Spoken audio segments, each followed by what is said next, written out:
Siyempre po mga kabengbeng, hindi natin pwedeng hindi subukan ang napanalunan ng ating kabengbeng sa ating paraffol kagabi. So again, congratulations Sir Daniel Dawowong ng Baguio City. Ayan, batch 128 major raffle winner natin. Ayan, napaka-pogi ng kanyang napanalunan. Isang Falcon Tactical PCP at napaka-complete set naman po ba, diba? Ayan, napakaganda ng kulay. So, syempre, huwag na natin patagalin pa. Gagamitin natin pellets dyan. Feature pellets po yung nakasalpak sa magazine. So ito ay upgraded to 13 rounder na po, no?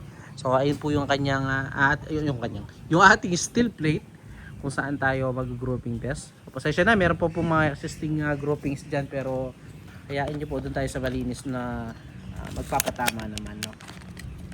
So yan. Check natin mga kabengbeng. Ayun. Ayan. Dito tayo sa bandang itaas. Ayan.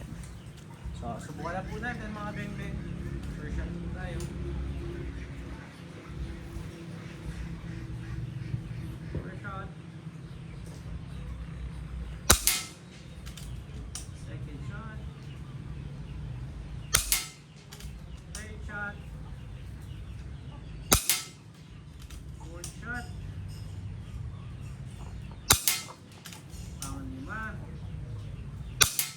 Pang-anim. Pang-pito. Pang-walo.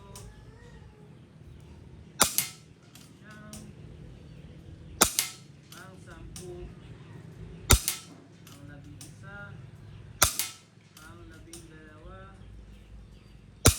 Pang-labing-tatlo. So ayun po, 13 shots. Nakita nyo naman po kaganda tumama yung unit ng ating nanalo. So hindi lang po sa looks. So yan.